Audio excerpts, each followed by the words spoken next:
Om Shruti Smriti Purananam Alayam Karunalayam Namami Bhagavad Padam Shankaram Loka Shankaram Shankaram Shankaracharyam Keshavam Badarayanam Sutra Bhashya Krito Vande Bhagavantau Punah Punah Ishvaro Gururatmeti Murti Bheda Vibhagine Vyomavat Vyapta Dehaya Dakshinamurtaye Namaha Om Namah Pranavarthaya Shuddha Jnanaikamurtaye Nirmalaya Prashantaya Dakshinamurtaye Namaha Om Sahana Bhavatu Sahanau Bhunaktu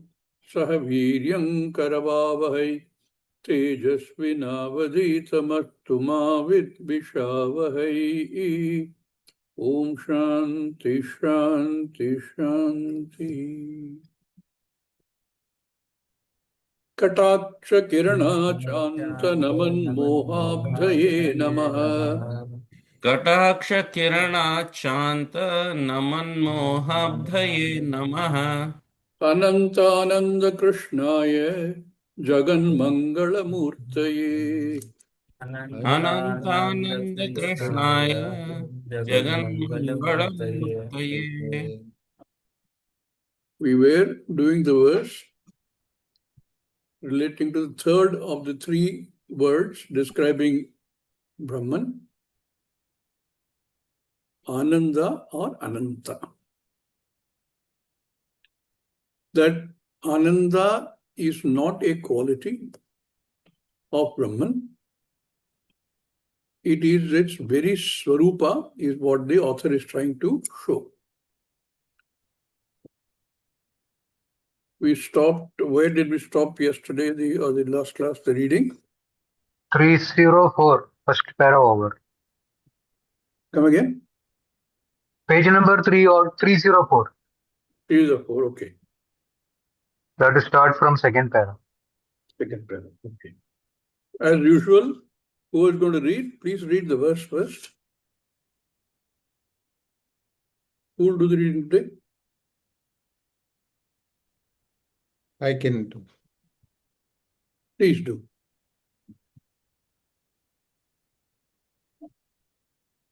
Ahamev sukham nanyat anyajjenaiva tat sukham amadartham nahi preyah madartham na swatah priyam. So far, what Swamiji has talked about this is the question that the Purupakshi is raising is Ananda is something we know very well. Yeah. And we know Ananda to be a quality. Again, the error comes because of looking at Ananda from the Vyavaharika perspective. Therefore, he feels there is Ananda, there is also Anananda. That Ananda can come because it's a guna and can go. Just like any of the others. Something which did not exist can come into existence. Something which was unknown can become known and again become unknown. Ananda can be there and then in time can disappear and come again later. This is our experience in life. Ananda is a little bit more open to discussion, like I said last time. So Swamiji has talked about why Ananda has to be not a guna. And we look at the various questions that the Purupakshi is raising.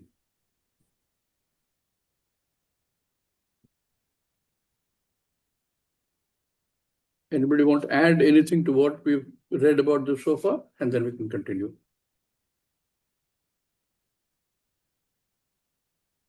Yeah. Okay. Generally, anything is priyah, apriyah or upekshayah. we want to find out where the Sukham is. In which of these there is Sukham? An apriya vastu does not have Sukha. Like what? Vris, Vrichikadi. Vrichika is Vrichikadi. the scorpion. The Vrichika, the scorpion, etc., is an object of fear, dislike, and therefore is apriya. The world is divided into three: apriya, priya, and upekshya. Anything apriya does not become an object of love for you. Therefore, there is no sukham in it. An object of love is always sukha. We want to find out where this sukha abides. This is vastu pariksha. Whether something apriya has sukha. If it has sukha, then you will like it. Since you do not like it, it is very clear that it has no sukham. Now let us consider any vishaya which is upekshya. Loshtadivat upekshya. Like a clod of earth, like a rock lying somewhere, towards which one is indifferent. Come across this word loshta elsewhere also. You remember where we read it? Samaloष्टाश्म काञ्चनः in the Kanchana. Two chapter. places in the Bhagavad Gita he talks about it. One, I think, the second chapter, and again in the, if I remember right, 13th chapter. Same, Samaloshtasma Kanchana. Loshta is the clod of earth. Upekshya means something one is indifferent to.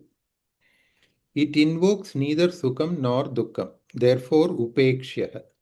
It has no value for you. So, two types things in the world do not contain sukha, according to you. One is dveshya, apriya.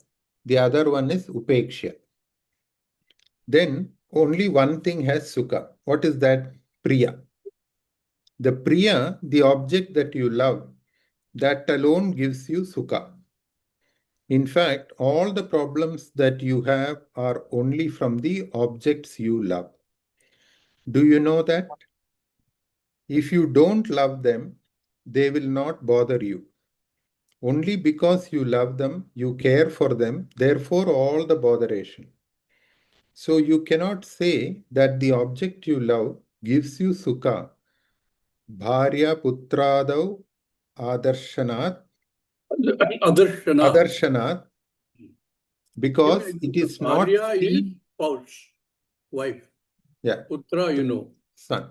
Bharya, Putra, though they are Adarshana. We not see them in that when you take a Bharya and Putra.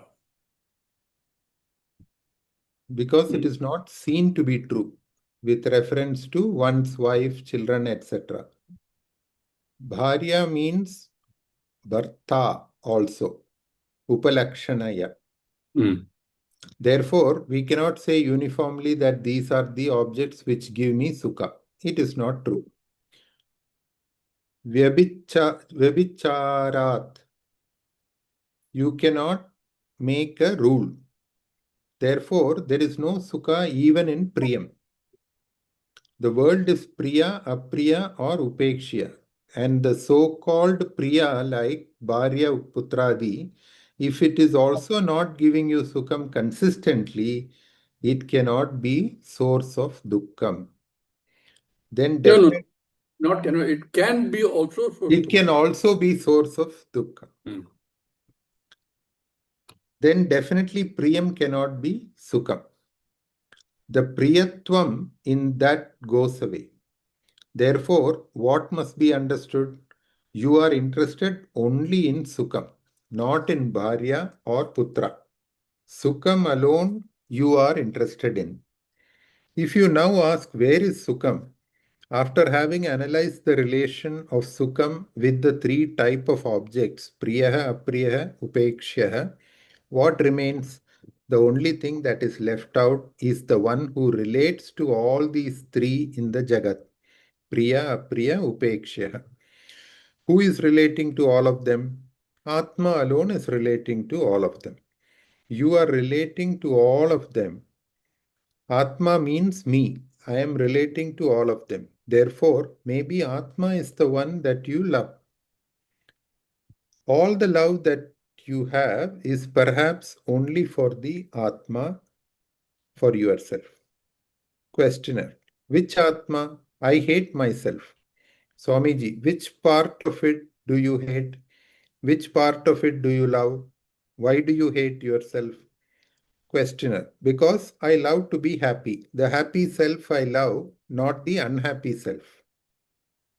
Swamiji. In our experience, there is an unhappy self and there is a happy self. The unhappy self is a distorted self. That is the self that has agenda. That is the self you hate. In the very hatred, self-hatred, there is self-love. Because you want to be that one which you think you cannot be, you hate the obtaining self. We create an actual ideal self-division. Then one part you always hate, the other part you love. Because you love, you can't quit. And because you hate, you can't enjoy yourself. Actual ideal split is there inside.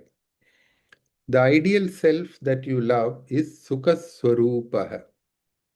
That is why you love yourself. And that is the pleased self. That Sorry, is why Jayaji. So I think Divyansh has a question. Oh, sorry. Divyansh? Yeah. Swamiji, so like in the previous part, we discussed what is like prior to us, right? And like from the when know that from the Lakshartha, we are not talking about Lokika, Priya or Apriya. That is not in the Atma. But here we are still trying to like go into the Ananda, that is Lokika Ananda, not the Ananta. Right? Correct. So why are we discussing that? Because Because we are this is a saying, Purva Pakshi's argument. It is You, because of you the wait, Purva let him Paksha. finish the reading. You may find the answer, then you can raise it at that time. okay. Let him finish. That is why I say the pleased self alone you love. What is the manifest in the pleased self is the Swarupa of the Atma. That is what you love. Atmanah Sukha Swarupatvat. Love is only for the Sukha Swarupa Atma, not for anything else. Here, the whole thing resolves into the Atma, which is Sukha Swarupa. That Sukha Swarupa Atma alone you love to be, and that is because that is your nature. The very fact that you love yourself shows that Swarupa. You love that because that is your nature. Therefore, Sukha resolves into Atma alone, not in the Priya, Apriya or Upeksha Vastu. Priya Vastu also seem to give you Sukha because it seems to please you as an individual. In the pleased mind, when you see yourself, the subject-object division does not turn into or transform itself into a wanted situation. Therefore, the subject-object itself does not dent your fullness. The limitlessness Atma is always present. The object is Atma, the subject is Atma. The subject Atma continues to be always limitlessness. The subject object both are one and the same. That limitlessness always continues to be. It is never disturbed by anything. Questioner. If it is Before not. you go on, Yeah. where is Divyansh? Do you see what he's trying to do? What Swamiji is trying to do? Yes. But so Swamiji is saying that in the please self, the subject object division is not there. And we experience the like contentedness. The incompleteness is not there, right? Is that correct? Yes. Go on. But okay, so there are two things, right? One is this contentedness or like not wanting anything, right? That is sukha, we can say. But when we are talking about our relations to, let's say, our family, or let's say there is some raga towards a certain iPhone or whatever, right? That gives me the joy. Is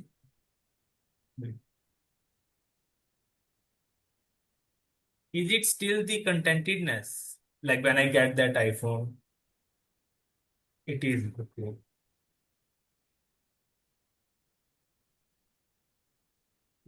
That is what we read 2, 3 sentences before, right? That subject-object division for a time being is gone. It has become one.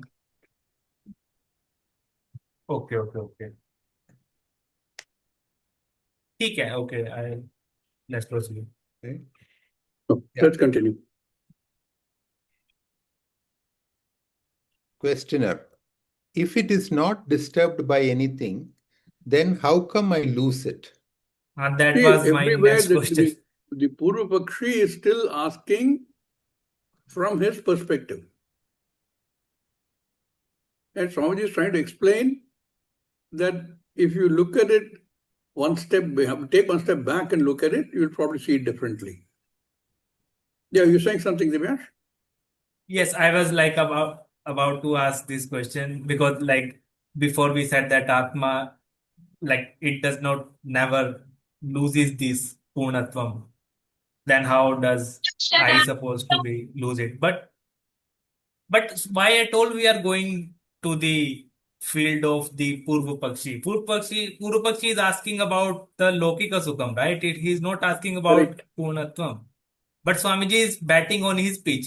Instead of saying that we are not talking about the Vachyartha, we are talking about the Lakshartha. Remember, Vedanta tries to carry everybody along. The person who is wanting to know but doesn't know as of today, person who's got a little further ahead in terms of understanding, everybody is trying to carry along. Shastra does that. That is why Shastra always starts with a Jagat model, so that everybody can be carried along.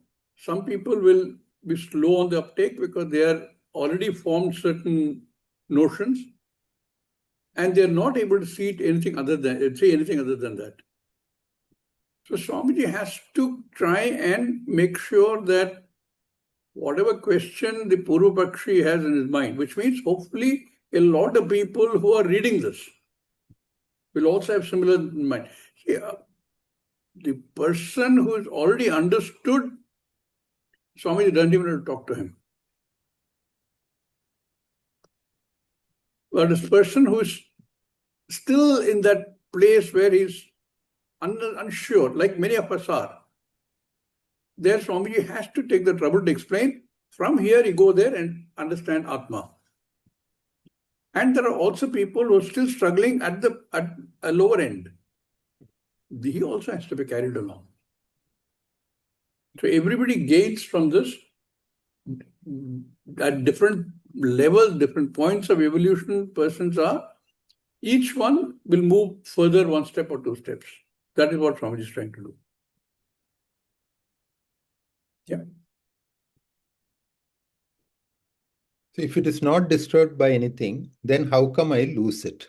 So Swamiji says that is because of the non-recognition of the subject-object being identical.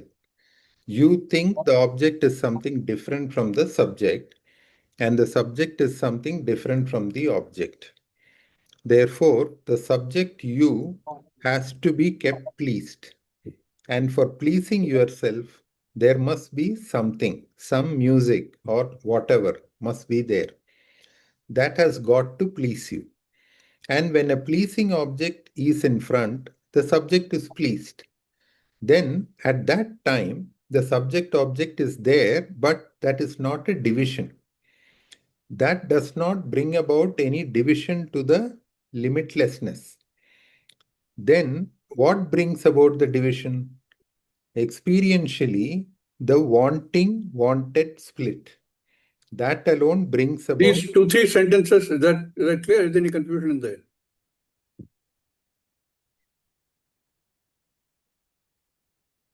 You have to keep this self-subject pleased, and for pleasing yourself, there must be something, and that something could be music or whatever.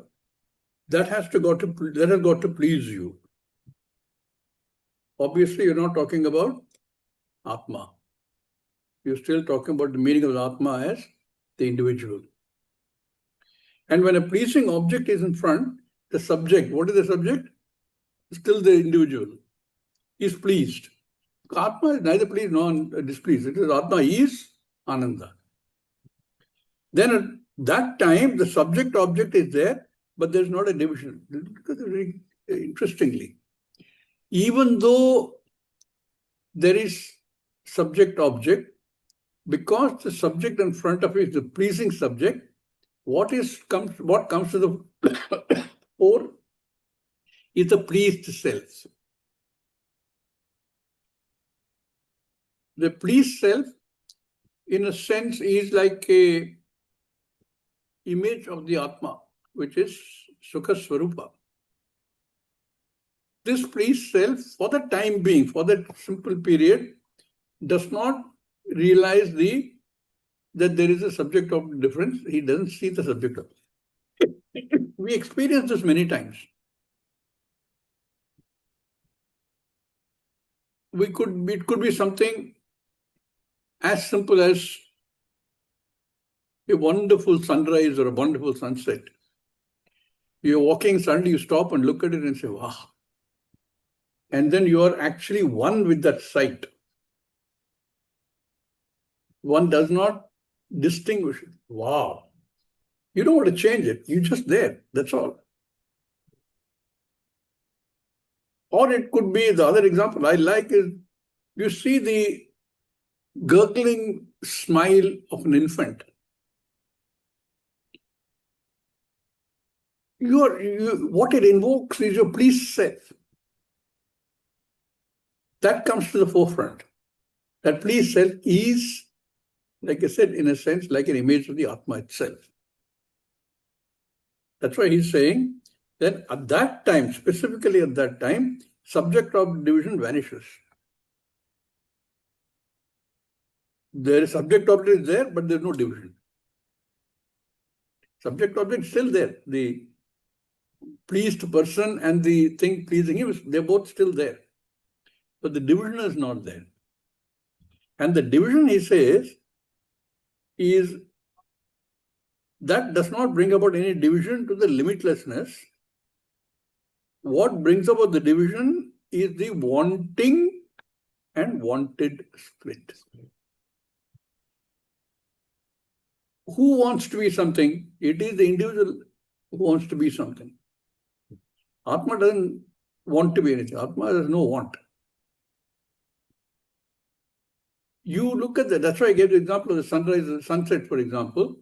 You look at the sunset and you don't want to become the sunset. But it is at that moment, what comes out, what really is there is a pleased self. The Ananda Atma. Then although physically subject object is there, difference is not seen. Experientially, the wanted split. That alone brings about the division, denying you limitlessness. Let's continue reading. So, Swamiji, this please self, is it the manifestation of Priya, Moda, Pramoda Vrittis? No, Pramoda Vritti is still a Vritti. Here, what Swamiji is talking about is that what is behind all this is the Atma, the pleased self, Ananda Swarupa. That is what becomes palpable, feelable.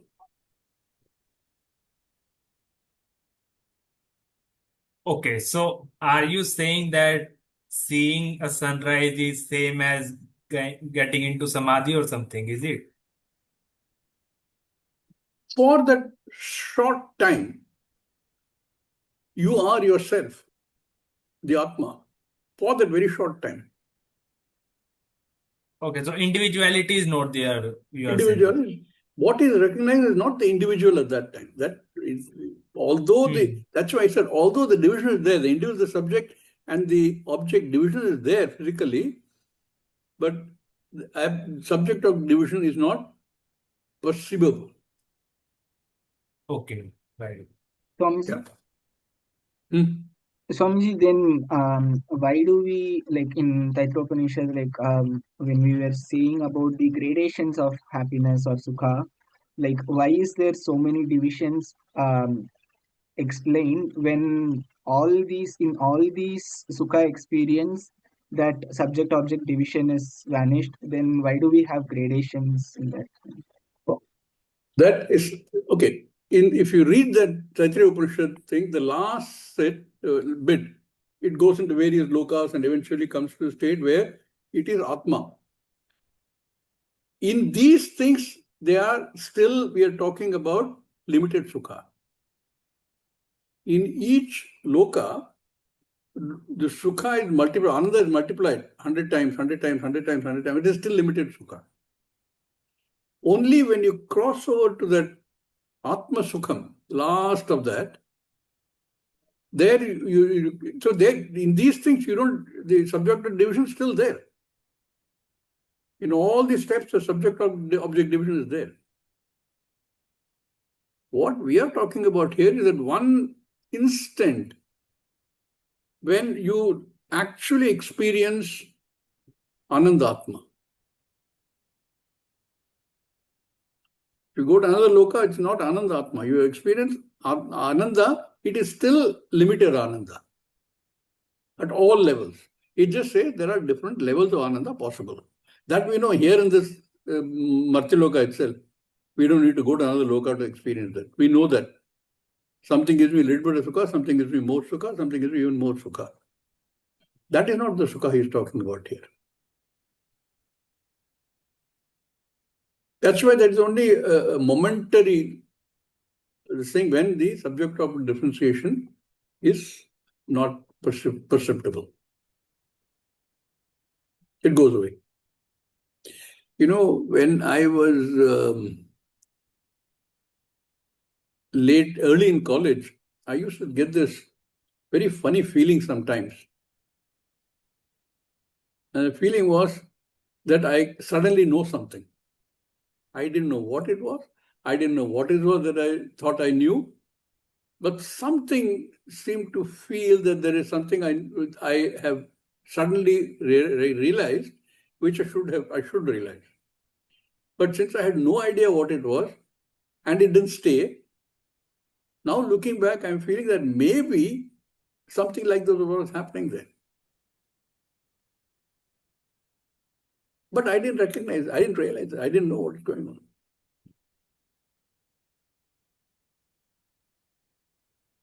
So even if I did go to Swargaloka, I will get a higher level of sukha, no dukha, but it is still limited.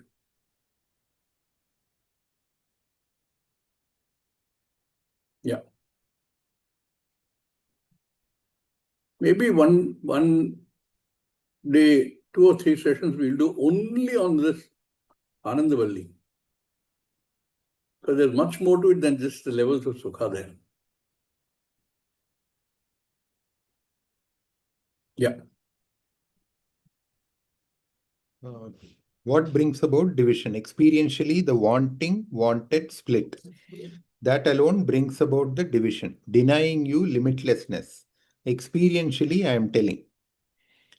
The subject-object division does not deny you limitlessness because that is a fact and it is always there. But then this wanted division denies you limitlessness. So you want to get back to that state where you can forget this wanted situation. You are looking at yourself as a wanting person because of your agenda for the world. agenda for yourself. In fact, the agenda that you have for the world is the agenda that you have for yourself alone. How the world should be so that you can be happy. Therefore, agenda for the world is agenda for yourself, and therefore you are a permanent wanting person. The permanent wanting person is not going to please himself at any time, because one cannot change the world according to one's agenda. Since one cannot change the world according to one's agenda, one continues to be a murmuring, discontented person. Therefore, one complains about one thing or the other. One is murmuring about something or the other. The phone is not ringing or always ringing. Whenever I go to the phone does not work. When I do not want it, it goes on ringing. Like this, one is complaining always. One complains about something or the other with reference to the road department, with reference to the traffic, with reference to society, with reference to the government, with reference to the chief minister, and so on. Like this, one has a constant string of complaints. That means one is constantly a wanting person. Questioner: this murmuring, wanting person is me. With this me, I have to discover happiness. You say Atma is limitless. Subject-object are one and the same. But where is the subject-object one and the same? Swamiji, that is true. But then experientially, you sometimes become that limitless. When Swamiji says that is true, what is he referring to? That subject, object are not the same. No, In the- He's referring to what the questioner was saying, no? This Atma murmuring is, wanting. Sorry? Atma is limitless, is it? No. The murmuring wanting person is me, and with this wanting murmuring person, I have to discover happiness. Yes, it is true. You have to discover only with it because that's all you have. But then experientially, you sometimes become that limitless, meaning there is no wanted division. The subject-object do not create a division in you. Why? Because the object is within that consciousness. It is not outside consciousness. It is consciousness in fact.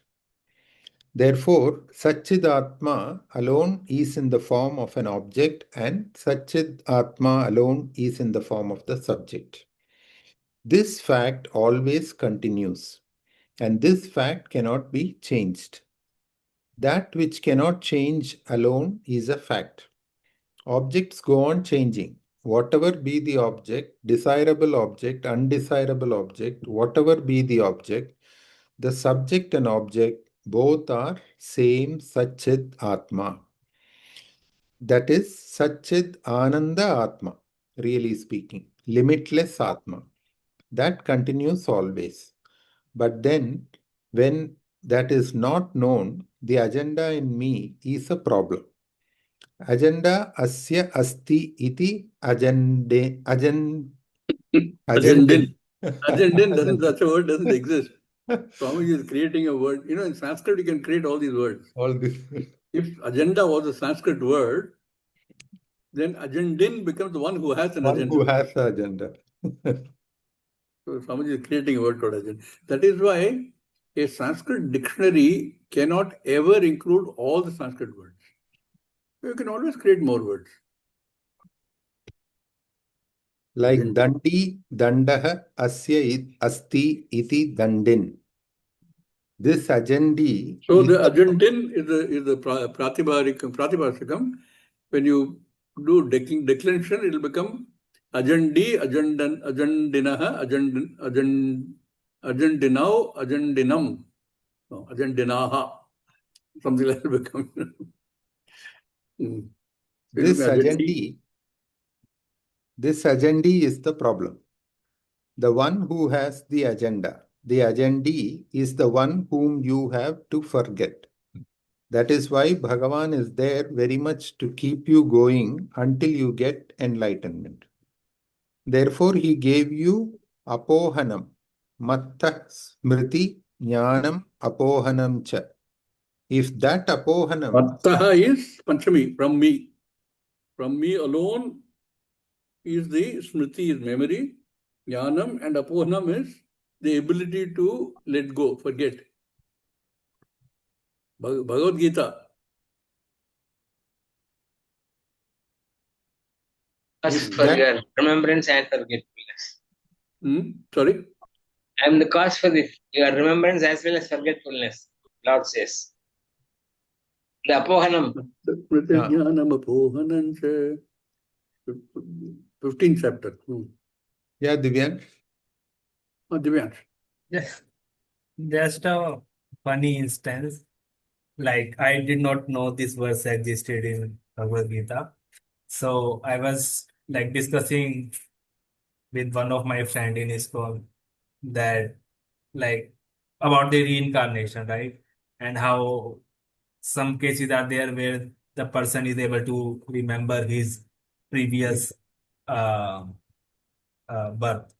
So I was asking like if there is a possibility to like gain your memory like or maintain your memory from previous birth, why don't everyone remember their past birth or something?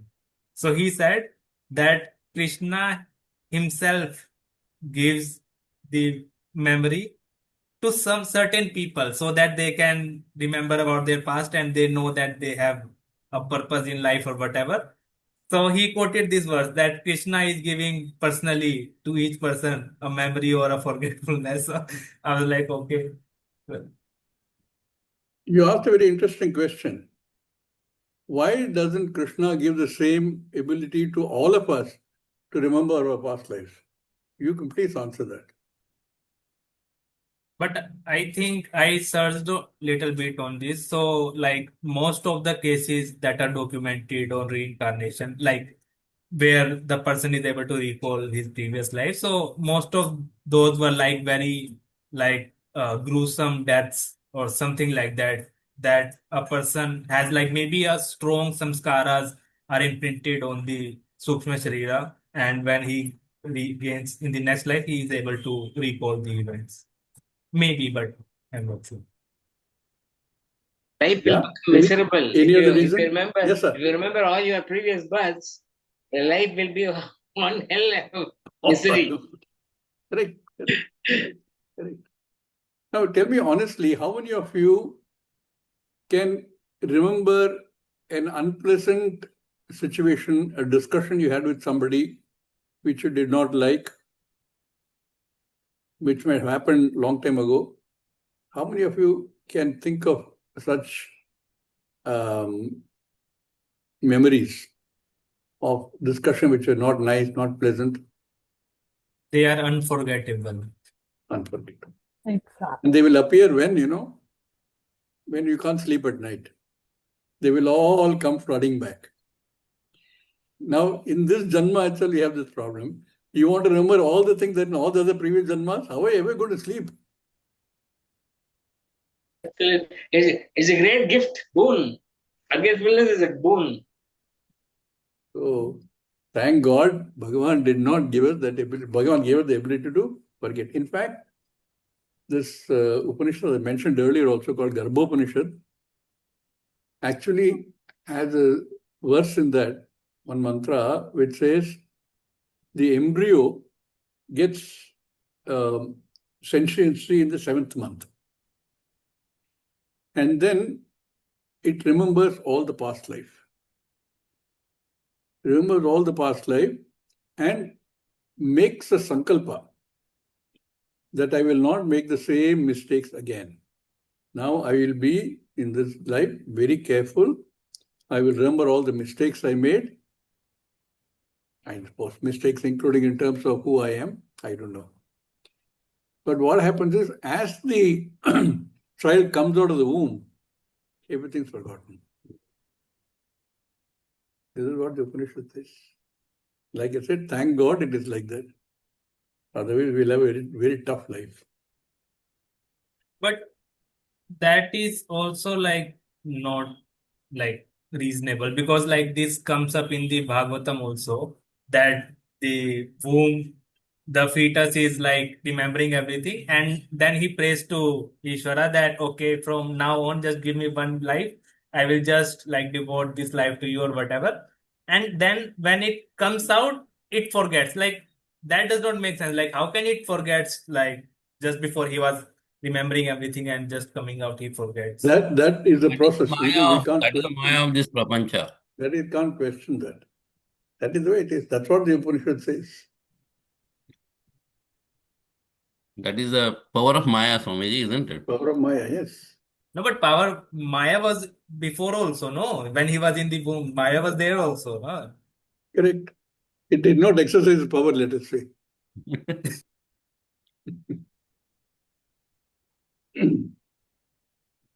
The thing is, thank God it exercised power sometime. Otherwise, we would have a very, very difficult life. Yeah, can we continue? If that apohanam he has not given, if you don't have the capacity to We forget have a lot of agenda, Sanskrit scholars. What is the dhatu for apohanam?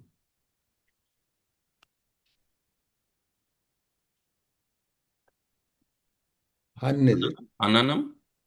No. Apa, dhatu. No, should be Han only, no? Dhatu. I think is, I remember, I think it's vitarke. But with apa, it becomes pretty different. So apa plus becomes apohanam.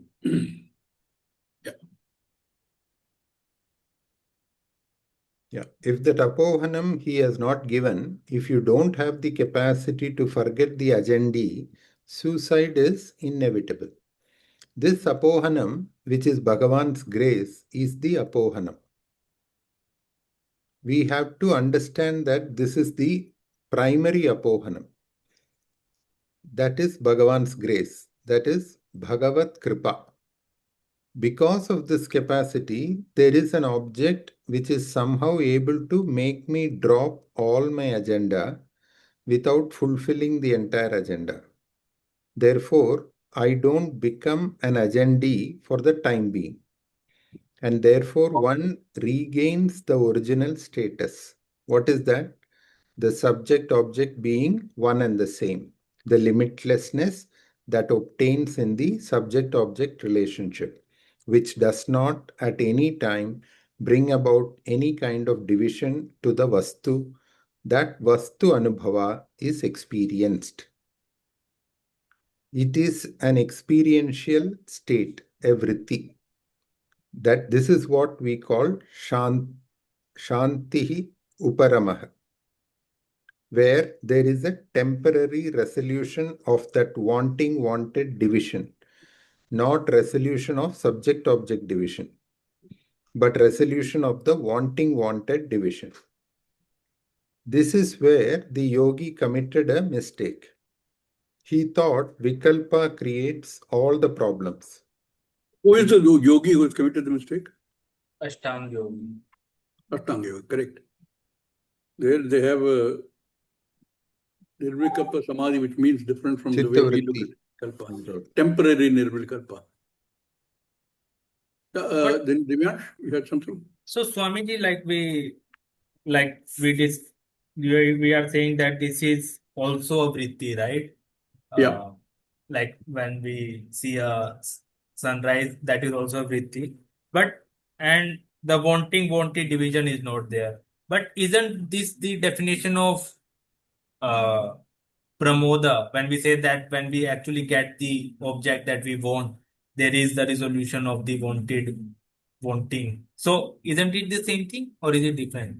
It is very similar. It is pramoda in the sense that temporarily, for just that moment, there is no wanting.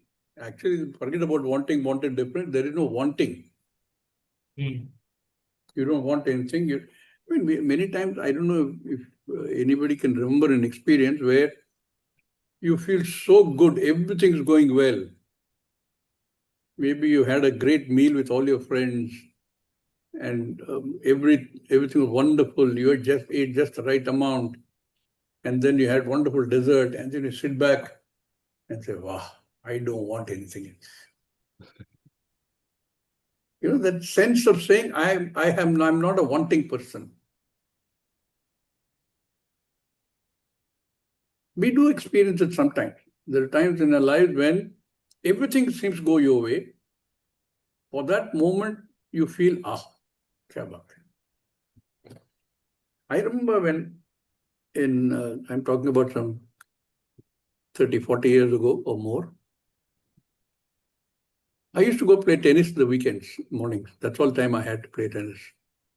My work was going very well. Everything was hunky-dory at home. The children were a delight. Everything was going well. I had a wonderful car. The whole world seemed like, everything is going your way. When you come back on the way back from tennis, you feel, what else can I ever ask for? I don't need anything else. I don't want anything else. Sometimes you get that feeling. And that's temporary. Something will go wrong sooner or later. I'm sure many of you have experienced this at various points in life. When you say, that's it, I don't want anything else. That is the thing he's talking about. At that time, no wanting. Therefore, no wanted. There's no object that look, I don't want anything else. I don't need anything else. Swamiji, just to add a point to re-clarify Divyan's question, I think Divyan's question was specific about Pramoda versus Moda and Priya. Priya. So, in all the three, this happens. Whether it is Priya, Moda, or Pramoda, this wanted resolution happens for a moment, right? The only difference is the intensity and probably the duration. That's all. So in Pramoda, because it is more intense and that vritti lasting for a few more moments, you feel a greater sense of happiness. So that we call it as Pramoda. But even in Priya, that happiness is only because of this wanted resolution. So the resolution of agenda is we are talking about this only, na, for last Correct. 1 or 2 pages, right? Yeah. Correct. We are talking about how that worldly happiness happens. The worldly happiness is actually nothing but in the mind, wanted resolution is taking place for a moment. Right?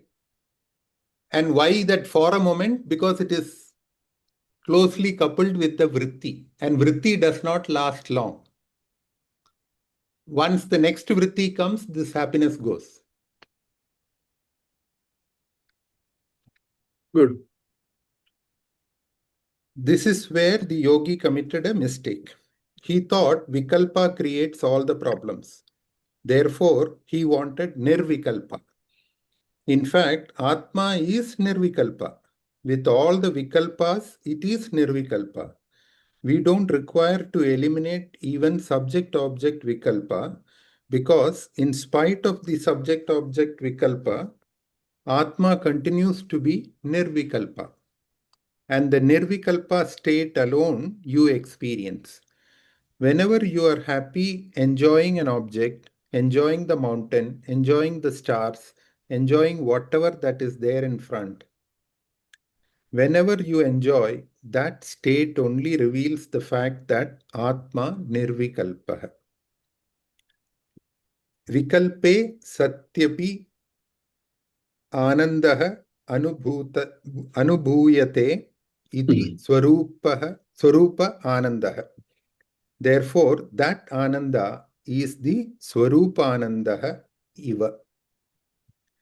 Vritti Vishesha Ananda alone one knows. We have one more hand raised, Divyansh. Divyansh. Yeah. There is one thought process I was thinking upon. So it's like till you don't know that there is some problem, you are blissed out. Problem only arises when you get to know about the, like, there is some issue or whatever. So the issue is not with the problem itself, it's when you get to know about that. Oh, correct, correct. So let's say if there is some tsunami coming over, right? Till the point I don't know about it, I am happy. But when I know about that, then only the whole sadness and everything starts. So I think not Correct. the so bas. Yeah, It's a very good thing to observation. discuss. What happens in sleep? You don't know anything.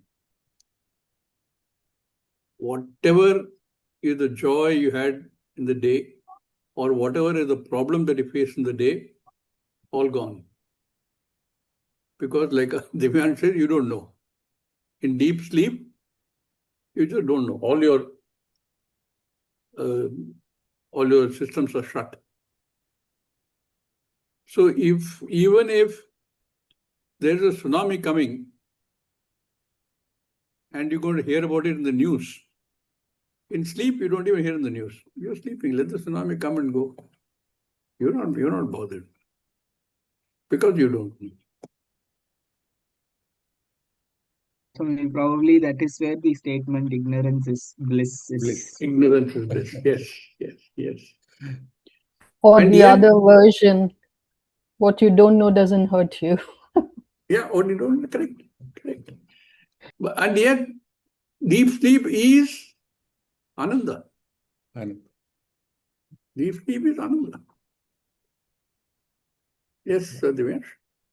And like this applies to like positive things also, like tsunami is a negative example. So till I don't know that a new iPhone has released, I am happy. But when I get to know that, then only like agenda starts that I won't.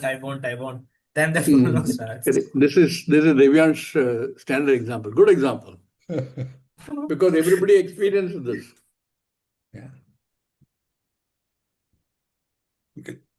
Yeah. Vritti Vishesha Ananda alone one knows, and that Ananda is connected to Swarupa Ananda.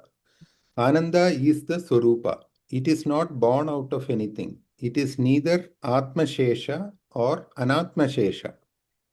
It is Atma Swarupaha. Sukha Swarupaha eva Atma. That is the Ananda that we experience in the deep sleep state also. There in sleep, Ananda is Vikalpa Abhava.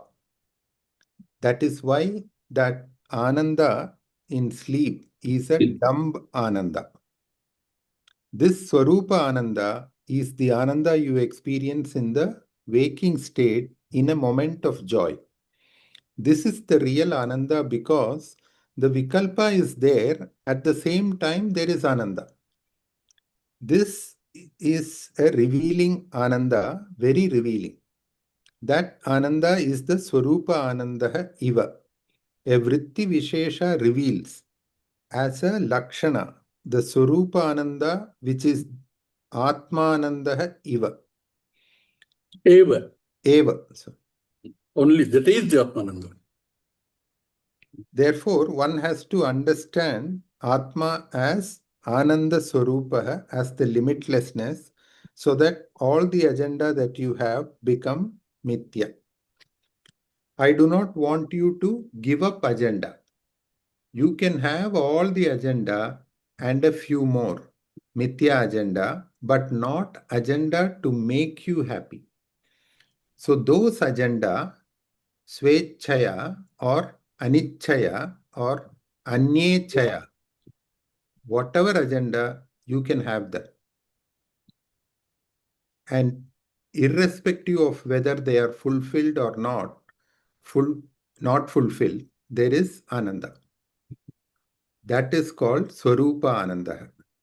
Anybody who can explain to those who did not understand Swechaya, Anichaya, and Anyechaya? What do these three words mean for the benefit of people who may not have understood? Swecha will be like my own Icha. like bond. Anicca will be without my bond, and Anicha will be for someone else's bond, right? Correct. Anyechaya by somebody else. Anya Somebody else's icha. for the others. Yeah. That freedom from agenda is only to look at agenda as mithya. Otherwise, agenda will always be there. Even Bhagavan has his own agenda. Agenda free, you do not require to be. Any inert object is agenda free. A pot is agenda free. It does not have agenda like I should carry water today, I should do this, I should do that. Getting up in the morning, the pot does not have an agendum for the day. Already it is free from agenda. Only Chetana can have agenda. When am I going to become agenda free? Is a usual question. But then, why should you become agenda free? This is my question. That is Jnanam. Jnanam means you have to be covering all the areas. That is the difference between what we are talking and the so-called Vedanta, where one may hear of the need for something in addition to Jnanam, like desires should not be there, anger should not be there, this should not be there, that should not be there, which suggests that one has to get rid of certain agenda to be free. That is why I said you can have your own agenda, whatever you want, but then we can afford to have agenda because even then we are free from agenda being mithya. And within this mithya jagat, we can have a mithya agenda conducive to understanding that I am free from agenda. We can have agenda which will help us to understand that I am free from agenda. There is a connection there.